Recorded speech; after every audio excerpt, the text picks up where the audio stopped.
Hello दोस्तों। तो आज हम जो है एक्सप्लेन करेंगे वो है 16 जनवरी 2021 का न्यूज़ टुडे। ठीक है, तो इसके अंतर्गत जो पहली न्यूज़ है वो क्या है, जो हाल ही में जो केंद्रीय प्रदूषण नियंत्रण बोर्ड है CPCB, इसकी एक रिपोर्ट के अनुसार भारत के जो वर्ष 2018 में मात्र 3% और 2019 में देखा जाए तो 10% ई अपशिष्ट एकत्रित किए।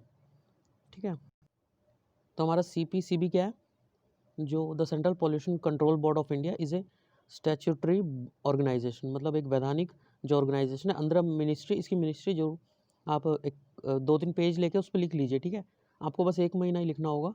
उसके बाद क्या होगा, नेक्स्ट महीने से जो वो मिनिस्ट्री होगी ना सारी, वो रिपीट होने लग जाएगी। जैसे ये CBA दोबारा आएगा तो आप दोबारा तो सिर्फ उसे रिवाइज ही करेंगे। ठीक है, तो 2-3 पेज लेके उसे अलग से आप लिख लीजिए। ठीक है, जैसे ये किस मिनिस्ट्री में, CPCB ministry of environment, forest and climate change. Establish कब हुआ था, 1974 अंडर द वाटर एक्ट 1974। ठीक है, is also entrusted with the power and function under the air act 1891। ठीक है, तो कब फाउंड हुआ था, 22 जनवरी 1974। हेडक्वार्टर का है new Delhi. Agency executive Shivdas Meena. Parent agency क्या है, ministry of environment, forest and climate change. ठीक है, ठीक है, तो इस रिपोर्ट के अनुसार जो है 2019 से 20 में जो ई अपशिष्ट पदार्थ है, ठीक है, उनका अनुमानित जो उत्पादन है वो 101496.2 इतने टन था। ठीक है, इलेक्ट्रॉनिक्स अपशिष्ट या ई अपशिष्ट जिसे बोलते हैं, ये होते क्या है, जैसे कि आपका मान लीजिए कंप्यूटर है जो वो ख़राब हो जाता है, तो आप क्या करते हैं, कंप्यूटर तो जैसे रिपेयर करा ले, चलिए फ़ोन है, फ़ोन आपका ख़राब हो गया तो आप फेंक देते हैं। कंप्यूटर का भी इसी टाइप से होता है, एक टाइम आता है जो फेंकना ही पड़ता है ना, P1 P2 शुरू के जो होंगे वो फेंके गए होंगे। तो इस टाइप के जो भी होते हैं ना इलेक्ट्रॉनिक्स हो गए, जो वॉशिंग मशीन वगैरह, ठीक है, एक बार फिगर में देख ही लेते हैं कि कौन से हैं। ठीक है, ये 21 कैटेगरी है टोटल, जिसमें कि जो हमारे ई वेस्ट होते हैं ना, अपशिष्ट होते हैं, वो है ये सब। ठीक है, तो जैसे कि आपका लैपटॉप, नोटबुक, नोटपैड, कंप्यूटर, ये सब हो गए। उसके अलावा जो इलेक्ट्रॉनिक सामान हो गया, जैसे कि हमारा ये रेफ्रिजरेटर, वॉशिंग मशीन, ठीक है, LED LCD, इस टाइप के जो भी होते हैं ये सारे ई अपशिष्ट होते हैं। ठीक है, टोटल 21 तरह के हैं ये। तो इसमें जो है जो भी हमारे पुराने पद का जो प्रयोग है, पुराने व अनुपयोगी हो चुके या त्याग दिए गए जो इलेक्ट्रॉनिक्स उपकरण होते हैं, इनको संदर्भित करने के लिए किया जाता है। ठीक है, इसके अलावा जो ग्लोबल ई वेस्ट मॉनिटर 2020 है, ठीक है, जो जिन्होंने ये रिपोर्ट निकाली है उनके अनुसार जो चाइना और संयुक्त राज्य अमेरिका के बाद तीसरा स्थान किसका है, भारत का ही है, जो ई अपशिष्ट उत्पादक देशों में है। ठीक है, देखिए जो ग्लोबल ई वेस्ट मॉनिटर है, ये काफ़ी सारी जो कंपनियां वो मिलकर निकालते हैं, मतलब इसे, जैसे कि हम जो बात करें वो collaboration product of the global e waste statistics partnership, जो GESP है, इसके द्वारा। और उसके अलावा जो UN यूनिवर्सिटी है, ठीक है, UNU the international telecom communication ITU, और the international solid waste association है जो, ठीक है, ISWA, इसके द्वारा। और ऑल्सो जो है कोलैबोरेशन ये करती है UNEP, united nation environment programme जो है, इसके साथ भी इसका कोलैबोरेशन है। जो WHO है and the German ministry of economic cooperation and development BMZ also substantially contribute to the years global e waste monitor. ठीक है, तो इन सब जो फर्म्स हैं इनके द्वारा निकाले जाता है इस रिपोर्ट को। देखिए UNEP है क्या, ये मतलब अब ये आगे भी आएगा तो हम यहाँ पे देख लेते हैं। जो UNEP है ये responsible for coordinate response to environment issue with the UN system. It was established by the Maurice Strong, इनके द्वारा स्टेब्लिश किया गया था। Its first director after the UN conference on the human environment is Stockholm in June 1972। ठीक है, तो ये कब फाउंड हुई थी, 1972 5 जून को। 48 ईयर से फाउंड हुए हो चुके हैं। एग्जीक्यूटिव डायरेक्टर इस समय जो है इंजन एंडरसन सिंस 2019। ठीक है, डेनमार्क में। इसका हेडक्वार्टर की बात करें तो केनिया नायरोबी में। ठीक है, हेडक्वार्टर ध्यान रखिएगा इसका। तो इनकी रैंकिंग याद रखिएगा, जो ई वेस्ट निकालने में सबसे ज़्यादा प्रमुख देश कौन से, चाइना, USA, फिर भारत। ठीक है, उसके बाद सरकार ने 2011 में जो ई अपशिष्ट प्रबंधन उस पर प्रथम कानून पारित किया था 2011 में। उसके उपरांत जो है EMR, जो ई अपशिष्ट जो प्रबंधन होता है, मैनेजमेंट रूल, ठीक है, EMR 2016 को इसको लागू किया था। इसके बाद ई अपशिष्ट प्रबंधन और हथालन नियम जो 2011 था, उसने जो है उत्पादन की जो उपयोग विधि के जो अंतिम चरण के प्रबंधन होते हैं, जो यूज़ करने का, जैसे कि आप कंप्यूटर है उसका जो अंतिम चरण होगा, तो ये किस पे डिपेंड करेगा, इसका भार किस पे होगा, जो बनाने वाला है। ठीक है, जैसे चाइना के प्रोडक्ट कम चलते हैं, है ना, तो उसका भार जो है उसके निर्माता पर आरोपित किया जाएगा। हालांकि यह ई अपशिष्ट के संग्रह के लिए कोई लक्ष्य निर्धारित नहीं था कि मतलब कितना प्रोड्यूस होगा, कितना हम रखेंगे इसे, ठीक है। जैसे कि हम वो टेम्परेचर वगैरह में हमने पेरिस समझौते में कर रखा ना कि 2030 तक 2 डिग्री सेल्सियस रखा जाएगा। तो इस टाइप से इसका कोई भी जो है लक्ष्य निर्धारित नहीं है ई अपशिष्ट पदार्थों का। उसके बाद EMR 2016 के अंतर्गत जो निर्माता जो मतलब बनाता है, जो बेचता है, जो उसका नवीकरण रिन्यू करता है उसे, और निर्माता जो है उत्तरदायी संगठन जो होते हैं PRO, प्रोड्यूसर रिस्पॉन्सिबिलिटी ऑर्गेनाइजेशन, इनको इन नियमों के दायरे में लाया गया है, ठीक है। इसके अलावा अधिसूचित जो इलेक्ट्रिकल और इलेक्ट्रॉनिक उपकरण है उनके जो उत्पादक होते हैं, बनाने वाले होते हैं, उसको विस्तारित निर्माता दायित्व जो एक्सटेंडेड प्रोड्यूसर रिस्पॉन्सिबिलिटी नामक नीतिगत साधन के अंतर्गत ई अपशिष्ट के संग्रहण के लिए एक संग्रह लक्ष्य प्रदान किया गया है, ठीक है। संग्रह लक्ष्य इसके लिए अब एक प्रदान किया गया है। ई अपशिष्ट को 2 व्यापक क्षेत्रीय श्रेणियों के तहत 21 प्रकारों में, जो अभी हमने देखे यहाँ पे फिगर में, उसमें वर्गीकृत किया गया है। भारत में एकत्रित किए गए ई अपशिष्ट का अधिकांश हिस्सा जो है असंगठित क्षेत्र, जितने भी हमारे वो है ना जो इनफॉर्मल सेक्टर है, उनके द्वारा अत्यधिक अनियमित रूप से मैनेजमेंट, मतलब सरकार के द्वारा कोई मैनेजमेंट नहीं किया जाता, जो असंगठित क्षेत्र है उनके द्वारा इसे मैनेजमेंट किया जाता है इसका, ठीक है। तो UNEP अभी हमने देखा ही था, केन्या नैरोबी में इसका हेडक्वार्टर है, इसके बारे में थोड़ा पढ़ा। तो उसने अनुकूलन अंतराल रिपोर्ट, जो एडप्टेशन गैप रिपोर्ट होता है ना, एडप्टेशन जैसे कि अभी आप मान लीजिए कहीं गर्म उसमें रह रहा है एटमॉस्फेयर में, आपको अगर ठंड में कहीं रहने के लिए छोड़ दूँ तो आपका बॉडी क्या होगी, उसे अडॉप्ट कर लेगी, ठीक है। तो ये वही है अनुकूलन, एडप्टेशन गैप रिपोर्ट 2020 का 5वां संस्करण इसमें जारी किया गया। तो इसके बारे में कुछ जो है वो देख लेते हैं शब्दावली जो इसमें यूज़ होगी।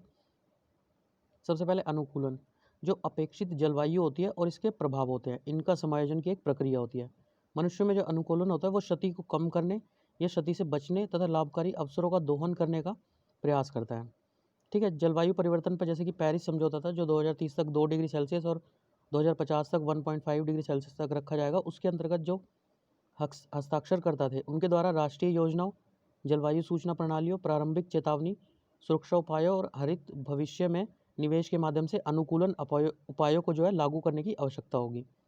उसके बाद शमन, ये क्या होता है, जो GHG होते हैं ग्रीन हाउस गैसेज, उनके स्रोतों को कम करने या उनके निपटान की क्षमता को बढ़ाने के लिए एक मानवीय हस्तक्षेप होता है, ठीक है, इसको संदर्भित करता है। उसके बाद अनुकूलन की जो लागत है, लेन देन की लागत सहित अनुकूलन योजना को तैयार करने, अनुकूलन उपायों को सुविधाजनक बनाने और उन्हें कार्यान्वित करने, इसकी लागत, ठीक है। लागत मतलब वही पैसा जो इसमें लगेगा। प्रकृति आधारित जो समाधान होता है, नेचर बेस्ड जो समाधान होगा, ठीक है, जैसे कि प्रकृति या संशोधित पारिस्थितिकी तंत्रों की रक्षा, संधारणीय प्रबंधन और पुनर्स्थापना हेतु किए गए कार्य, ठीक है। ये कार्य सामाजिक चुनौतियों का प्रभावी ढंग से अनुकूल रूप से समाधान करते हैं, साथ ही मानव कल्याण एवं जो जैव विविधता होती है उसके लिए लाभ प्रदान करते हैं, ठीक है। तो इसके बारे में देखते हैं क्या कहा गया है रिपोर्ट में। जो अनुकूलन अंतराल होता है, ये क्या होता है, जो कार्यान्वित अनुकूलन होगा ना, जो मतलब जिसके ऊपर हम काम कर रहे होंगे और जो हमें जो निर्धारित लक्ष्य प्राप्त करना है, उनके बीच का जो डिफरेंस होगा ना, ये वो होता है अनुकूलन अंतराल, ठीक है। यह अंतराल मुख्य रूप से सहन किए गए जलवायु परिवर्तन के प्रभावों से संबंधित जो प्राथमिकताएं होंगी उनके द्वारा निर्धारित होता है और संसाधन की सीमाओं एवं प्रतिस्पर्धात्मक प्राथमिकताओं को दर्शाता है। अगर इसके मुख्य निष्कर्ष की बात करें रिपोर्ट के, तो 72% जो देश है उन्होंने जो है कम से कम एक राष्ट्रीय स्तर के अनुकूलन योजना साधन को अपनाया है, ठीक है। 72% ऐसे देश हैं जिन्होंने एक ना एक जो ऐसी राष्ट्रीय स्तर की नीति है, योजना है, उसको अपनाया है। अधिकांश जो विकासशील देश हैं उनके द्वारा राष्ट्रीय अनुकूलन योजनाएं तैयार कर रहे हैं। देखिए थोड़ा सा पेरिस समझौता एक बार देख लेते हैं। ये क्या है, जलवायु समझौता, ग्रीन हाउस गैस उत्सर्जन शमन, अनुकूलन और वित्त पर समझौता किया गया है। इस पर पेरिस में हुए 21वां जो सम्मेलन था उसमें 196 पार्टियों ने 12 दिसंबर 2015 को, ठीक है, आम सहमति से अपनाया। 195 सदस्यों ने इस पर हस्ताक्षर किया और 148 ने इसकी पुष्टि भी की, ठीक है। तो जो अधिकांश विकासशील देश थे उन्होंने राष्ट्रीय अनुकूलन योजनाएं तैयार की, ठीक है।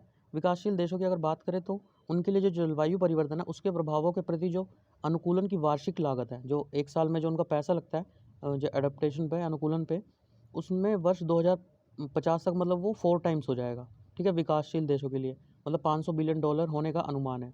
विकसित देश तो इतना जो है कर लेंगे मैनेज, पर विकासशील देशों के लिए थोड़ा मुश्किल होगी। निरंतर संवर्धित अनुकूलन लागत, अनुकूलन वित्त में वृद्धि की तुलना में अधिक हो गई है। ठीक है, मतलब जो अनुकूलन लागत है वो जो उनके पास वित्त जितना उन्हें लगाना चाहिए था उससे ज़्यादा हो गई है। ठीक है, तो यद्यपि कोविड-19 महामारी के ने जो अनुकूलन के प्रयास है उसको प्रभावित किया, तथापि इसके प्रभावों को अभी तक परिमाणित नहीं किया गया है।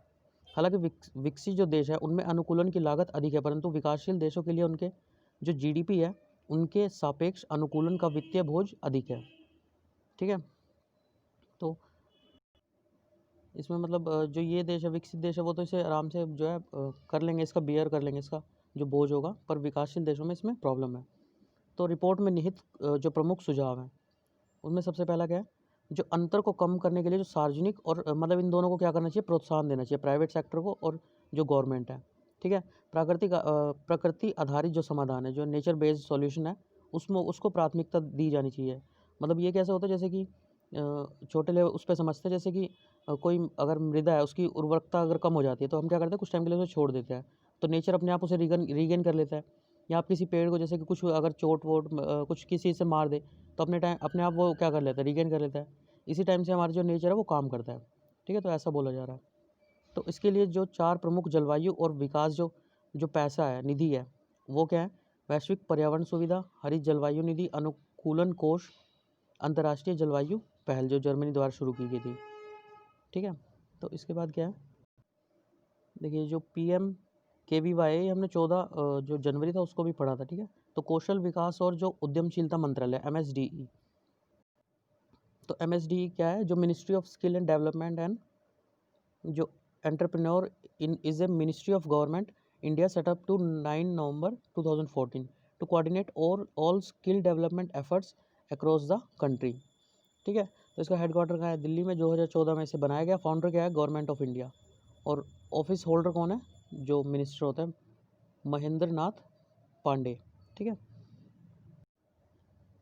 तो जो MSDE है उन्होंने जो है प्रधानमंत्री कौशल विकास योजना है उसके जो तीसरे चरण है 3.0 इसका शुभारंभ किया है। तो इसके अंतर्गत जो PMKVY है 2015 से 16 से संचालित जो कौशल भारत मिशन जो कि 2014 में लॉन्च हुआ था। ठीक है, जैसे ही बीजेपी आई थी उसके अंतर्गत एक प्रमुख योजना है ये PMKVY। इसका उद्देश्य जो है अल्पावधिक कौशल प्रशिक्षण, मतलब जो कम टाइम में कौशल प्रशिक्षण करना, उससे संबंध जो अनुदान आधारित जो प्लेसमेंट होगी, ठीक है, आगे जॉब के लिए, उनको प्रदान करके देश में कौशल विकास को प्रोत्साहन देना है। यह जो योजना है उद्योग और जो युवा है उनको नियोजनता दोनों को बढ़ावा देने के लिए प्रेरित करेगी। ठीक है, उसके बाद तीसरे चरण की अगर विशेषताएं देखें हम, तो जो PMKVY 3.0 है, जो वित्त वर्ष 2020 से 21 में अल्पावधि प्रशिक्षण और पूर्व अधिगमता की जो मान्यता है प्रदान करने के लिए जो 8 लाख उम्मीदवार है इनके प्रशिक्षण की परिकल्पना करती है। PMKVY जो 1.0 थी जो कि 2015 से 16 में लॉन्च हुई थी, और 2.0 16 से 20 में। ठीक है, इसमें जो नव प्रौद्योगिकी जो न्यू टेक्नोलॉजी होगी और जो उद्योग 4.0 से संबंध नौकरियाँ होगी उसमें कौशल विकास को बढ़ावा देकर मांग जो डिमांड एंड सप्लाई होगी उसके अंतराल को कम करने पर ध्यान केंद्रित किया जाएगा। ठीक है, मतलब जैसी डिमांड आए वैसी जो है उसकी कंप्लीट हो जाए वो। उसके अलावा जो जिला कौशल समिति है DSC, इसको PMKVY 3.0 के कार्यान्वयन के केंद्र बिंदु बनाते हुए इसका विकेंद्रीकरण किया जाएगा। ठीक है, मतलब इसका जो डिफरेंट पार्ट्स होंगे वो इस पर रिलाई करेंगे, मतलब इनका काम इनको दे दिया जाएगा, जैसे विकेंद्रीकरण की नीति होती है ना वैसे ही। ठीक है, यह नौकरी की जो भूमिकाओं हैं उनकी पहचान करके रूपरेखा बनाने के लिए जो बॉटम्स अप होता है उसको दृष्टिकोण पर आधारित मांग की गई है। ठीक है, बॉटम्स अप आपने सुना होगा, जैसे जब चाय वगैरह आप कुछ भी ड्रिंक्स वगैरह करते तो एंड में जो बच जाता है फिर बोलते हैं बॉटम्स अप, मतलब फिनिश ख़त्म कर देना। ठीक है, तो मतलब एक तरह से ये फाइनल जो वो है उसमें आधारित मांग संचालित योजना है। इस योजना के 2 घटक हैं। सबसे पहला क्या घटक क्या है, जो केंद्र प्रायोजित और केंद्र द्वारा ही प्रबंधित, मतलब मैनेज भी केंद्र द्वारा की जाएगी और उसके द्वारा ही प्रायोजित। और दूसरा है केंद्र द्वारा प्रायोजित होगी पर मैनेज किसके द्वारा की जाएगी, जो राज्य होगा। ठीक है, जो केंद्र वाली है उस जिसे केंद्रीय घटक के रूप में जाना जाता है, इस घटक को जो नेशनल स्किल डेवलपमेंट कोऑर्डिनेशन है इसके द्वारा कार्यान्वित किया जाएगा। तो जो ये नेशनल स्किल डेवलपमेंट कोऑपरेशन, ये क्या है, नॉट फॉर प्रॉफिट पब्लिक, एक सेकेंड, ये क्या है, जो not for profit public limited company incorporated on July 31 2008 under section 25 of the companies act 1956 NSDC was setup by the ministry of finance, इसकी ministry देख लीजिएगा, फाइनेंस मतलब जो वित्त मंत्रालय उसके द्वारा इसे जो है सेटअप किया गया। एज प्राइवेट, जो PPP मॉडल है, प्राइवेट पब्लिक पार्टनरशिप, इसके द्वारा, ठीक है। और CEO की बात करें तो मनीष कुमार, और हेडक्वार्टर कहाँ पे है, न्यू दिल्ली में, ठीक है। फाउंडेशन 2008 में फाउंड हुई थी, CFO Prakash Sharma, type of business non profit organisation, ठीक है। तो इसके द्वारा इसे कार्यान्वित किया जाएगा। केंद्र प्रायोजित एवं राज्य द्वारा जो प्रबंधित होगी, इसे जो है राज्य घटक के रूप में जाना जाएगा। इसका कार्यान्वयन जो है कौशल विकास जो मिशन हो, जो राज्य संघ शासित प्रदेशों के संबंधित विभागों द्वारा किया जाएगा, ठीक है। ज्ञातव्य है कि जो PMKVY 2.0 है, इसके अंतर्गत शेष बची जो राशि है ना, वो इसमें यूज हो जाएगी PMKVY 3.0 में। देखिए नेक्स्ट न्यूज़ क्या है, जो तमिलनाडु है उसमें 7 अन्य स्थानों पर जो पुरातात्विक उत्खनन है उसका आरंभ किया गया। जो किलाड़ी जो वो है उसमें उत्खनन के प्राप्त अवशेषों से जो उत्साहित पुरातत्व विभागों ने 7 अन्य स्थलों पे, बॉक्स यहाँ फिगर में दिया गया, उसमें उत्खनन कार्य आरंभ करने का निर्णय लिया, ठीक है। अगर किलाड़ी की बात करें जो शिवगंगा जिले में है, उसमें उत्खनन से यह प्रमाणित हुआ कि जो संगम युग है उसमें वैंगई नदी के तट पर एक नगरीय सभ्यता अस्तित्व में थी। देखिए जो संगम काल है वो क्या था, जो कृष्णा और तुंगभद्रा नदी थी उसके दक्षिण में पूरा था, ठीक है। तो इसके दक्षिण भारत में के प्राचीन इतिहास का कालखंड है। यह भारत ईसा पूर्व 3वीं शताब्दी से लेकर 4वीं शताब्दी तक पसरा हुआ था।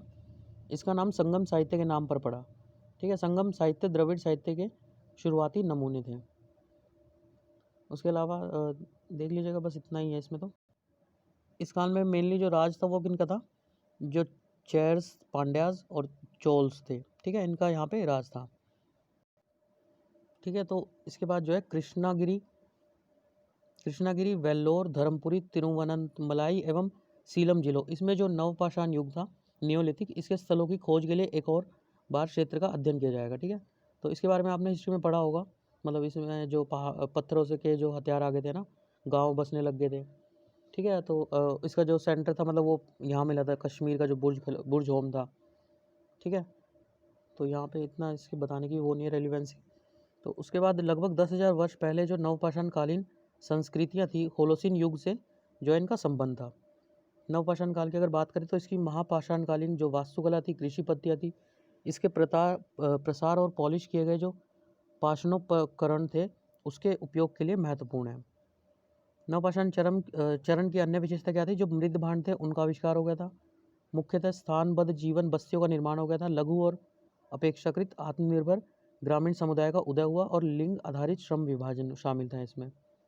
भारत में प्रसिद्ध अगर नवपाषाणकालीन स्थल की बात करें तो ये तीन थे। यूपी में ये सारे थे, कश्मीर घाटी में मेनली बुर्ज होम था, उसके बाद ब्रह्मगिरी और टेकलेकोटे जो कर्नाटक में, चिरांद जो था बिहार में था, ठीक है। ये सारे पढ़ लीजिएगा।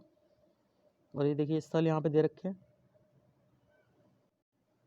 देखिए ये दे रखे हैं यहाँ पे, सिरानन पाल्यम, मयिलाडुम पराई, कोडुमनल, गंगाईकोंडा, चोलापुरम, किलाड़ी, ठीक है, जो कि फाउंड हुआ जिसकी वजह से सब उत्साहित हुए, शिवा गलाई, आदिचालानूर, कोरकई, ठीक है। और ये सब ग्रीन वाले हैं। देखिए रेड और ग्रीन दो तरह के दे रखे हैं, ठीक है। रेड वाले क्या है, एक्सकेवेटेड बाय जो तमिलनाडु की आर्कियोलॉजी डिपार्टमेंट है। ग्रीन में by university and other institute ने जो किया, ठीक है, जैसे वसालाई, मोलापालायम, पोरपानीकोटाई, लाथाकराई, ठीक है। तो ये अगर फिगर साफ़ नहीं आता तो बता दीजिएगा, मैं इंग्लिश वाली भी डाल दूंगा, क्योंकि इंग्लिश वाली से कॉपी करते तो इंग्लिश वाली का फिगर जो है साफ़ होता है, ठीक है। देखिए नेक्स्ट न्यूज़ क्या है, जो नवीकरणीय ऊर्जा मंत्रालय MNRE, उसने जो रूफटॉप सोलर योजना है, ठीक है, मतलब छतों पर जो सोलर वो लगा देते हैं ताकि वो यूज़ कर पाएँ उसके घर वगैरह, उस पर परामर्शिकी जारी की है। देखिए MNRE जो है वो क्या है, ministry of new and renewable energy is a ministry of government of India that is mainly responsible for research and development, intellectual property protection and international cooperation, promotion and coordination in renewable energy source such as wind power, small hydro, biogas, solar power, ठीक है, इन सब के लिए। उसके अलावा इसका अगर headquarter कहाँ है, न्यू दिल्ली में, और फाउंडर कौन है, government of India. Office holder RK Singh, ministry responsible Rajkumar Singh, ministry of state, ठीक है, इंडिपेंडेंट चार्ज है। तो देखिए जो MNRE मिनिस्ट्री है उसने स्पष्ट किया है कि राज्य में जो RTS होगा, जो रूफटॉप सोलर स्कीम है, उसकी योजना केवल विद्युत वितरण कंपनी जो डिस्कॉम है ना, उसके द्वारा कार्यान्वित की जाएगी। ठीक है, मतलब ये ट्रांसमिट करती है डिस्कॉम कंपनी। उसके अलावा ठीक है, तो ये डिस्कॉम क्या है, जो discom assurance Yojana is financially turnover and revival package of electricity distribution company of India initiative by government of India and is intend to find permanent solution for the financial mess that power distribution. अच्छा, ये दूसरा निकल गया। ठीक है, तो देख लीजिएगा इसकी मिनिस्ट्री और वो हेडक्वार्टर वगैरह कहाँ पे है। तो ये इंग्लिश में अगर मिल रहा है तो आप इंग्लिश से घबराइए मत, क्योंकि आपको एक एग्ज़ाम में जो है इंग्लिश भी आपको लिखने को आएगी, कंपलसरी जो पेपर होता है। ठीक है, तो वो हमने गलती से उदय का देख लिया था। ठीक है, उदय, तो डिस्कॉम का देख लीजिएगा, थोड़ा पढ़ लीजिएगा। इसके अलावा स्थापित किए जाने वाले जो सौर पैनल है और अन्य उपकरण है, उनके मंत्रालय के मानक एवं विनिर्देशों के अनुसार होंगे। भारत ने जो 2022 तक जो है 100 गीगावाट सौर ऊर्जा क्षमता मतलब प्राप्त करनी है, उसका लक्ष्य निर्धारित किया गया है, जिसमें से 40 जो गीगावाट होगी ना, जो सोलर एनर्जी से प्राप्त किया जाएगा।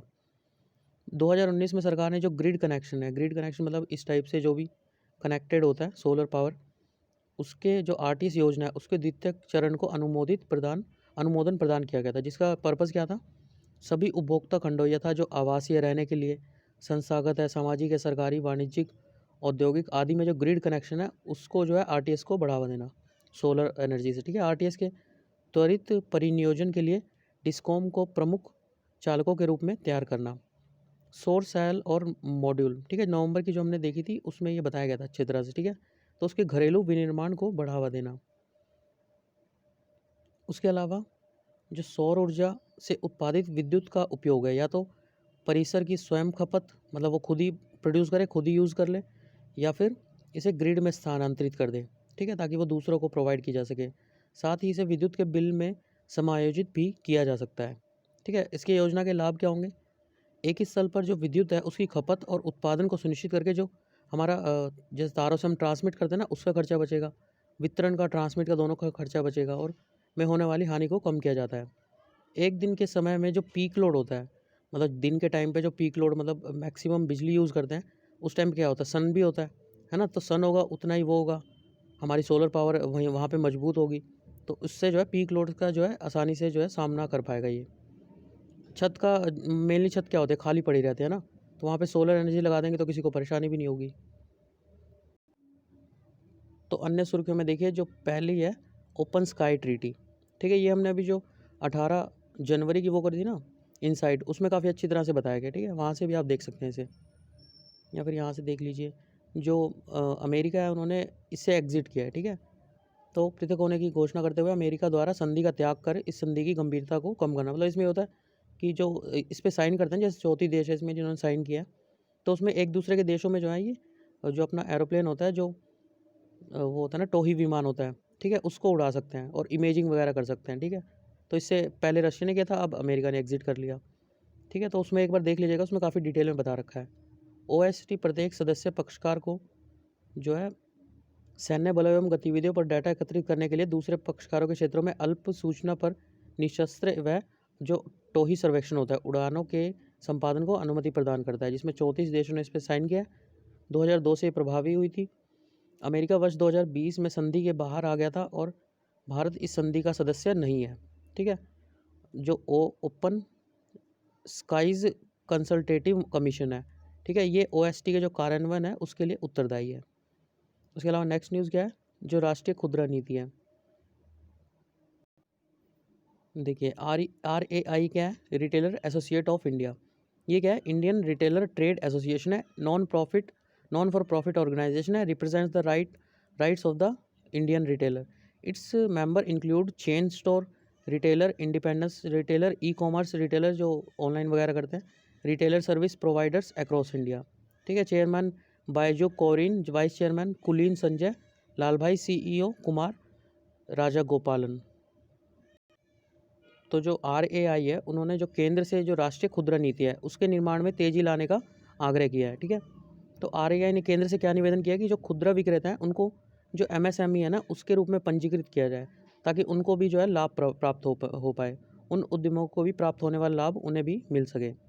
ठीक है, इनसे पूर्व जो केंद्र है उसने अपनी प्रस्तावित राष्ट्रीय खुदरा नीति में निम्नलिखित 5 क्षेत्रों को पहले ही समायोजन किया था।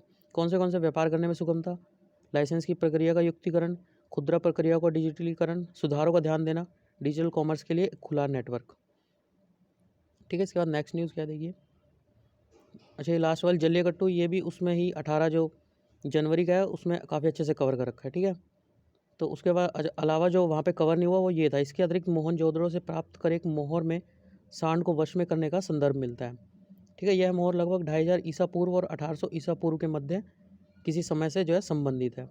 यह उत्सव यहाँ पे मनाया जाता है। मदुरई, तिरुचिरापल्ली, थेनी, पुदुकोट्टई, डिंडीगुड़ जिलों में काफ़ी लोकप्रिय है, इसलिए इस समस्त क्षेत्र को जल्लीकट्टू रूप में माना जाता है। ठीक है, जो मतलब जनवरी मंथ होता है उसके सेकंड वीक में जो है पोंगल का उत्सव मनाया जाता है, फसल कटाई का। तो उसी टाइम पे जल्लीकट्टू वहाँ पे परफॉर्म किया जाता है। ठीक है, पारंपरिक खेल है ये वहाँ का, तो वहाँ पे देख लेना एक बार अगर टाइम मिले तो। वहाँ पे काफ़ी अच्छे से दे रखा है, मतलब डायरेक्ट इंडियन एक्सप्रेस का जो है आर्टिकल पेस्ट कर दिया गया है। उसके अलावा तिरुवल्लुर, तिरुवल्लुर, ठीक है, ये क्या है? तिरुवल्लुर जो है तमिल कवि तिरुवल्लुर, इनकी जयंती के उपलक्ष्य में तमिलनाडु में तिरुवल्लुर दिवस 16 जनवरी को मनाया गया था। ठीक है, तिरुवल्लुर ने जो अनुशासन, आत्मनियंत्रण, शुचिता, अहिंसा, संयम, निष्ठापूर्ण जीवन का दृढ़तापूर्वक समर्थन किया है। ठीक है, उन्हें थिरुकुल के लेखक के रूप में भी जाना जाता है। यह ग्रंथ जो है नैतिकता, राजनीतिक और आर्थिक मामलों में प्रेम पर 1330 दोहों का एक संग्रह है। ठीक है, ये याद रखिएगा, कहीं ना कहीं अगर बाई चांस इनडायरेक्टली कहीं पे आ जाए तो प्रेम पर जो दोहे लिखे थे वो इन्होंने लिखे थे 1330 में, 1330 दोहे लिखे थे। ठीक है, उसके अलावा जो तिरुकुल थे उनके जीवन में 4 पहलू थे। अरम, पोरुल, इनबम, वीडू, जो मोक्ष होता है। ठीक है, तो तिरुकुल केवल पहले 3 को ही संबोधित करता है और इनके माध्यम से वीडू तक पहुंचने का मार्ग प्रस्तुत करता है, इसलिए तीनों को जो है मुपल कहा जाता है। ठीक है, इनके देख लेते हैं अरम, पैरुल और इनबम है क्या। देखिए, तिरुकुल 3 वर्गों में विभाजित है। पहले में अरम है, जो कि विवेक और सम्मान के साथ अच्छे नैतिक व्यवहार मतलब सही आचरण को बताया गया है अरम के साथ। पारुल क्या है? संसारिक मामलों की सही ढंग से चर्चा की गई है। और तीसरे अनुभाग इनबम में पुरुष और महिला के बीच जो प्रेम संबंध होता है उस पर विचार किया गया है। प्रथम खंड में 38 अध्याय है, दूसरे में 70, तीसरे में 25 है। प्रत्येक अध्याय में कुल 10 दोहे या कुरल है और कुल मिलाकर कृति में 1330 दोहे हैं। उसके अलावा जो है इनकी एक मूर्ति भी है कन्याकुमारी में। दक्षिणी सिरे पर संत तिरुवल्लुर की 133 फुट लंबी प्रतिमा है, जहाँ अरब सागर, बंगाल की खाड़ी और हिंद महासागर मिलते हैं आपस में। ठीक है, कन्याकुमारी बिल्कुल एंड का पार्ट है ना, यहाँ पे पड़ता है, मतलब बिल्कुल एंड पे, तो तीनों सागर यहाँ पे मिलते हैं। ठीक है, तो उसके बारे में देख लीजिएगा। बाकी अभी ये ख़त्म हो गया, तो अगर आपको कुछ भी पसंद आता है या फिर कुछ भी आपको कंप्लेंट करनी तो आप कमेंट बॉक्स में कर सकते हैं। Okay, thank you for watching my video, and if you like my video, please subscribe my channel and like the video. Thanks for today.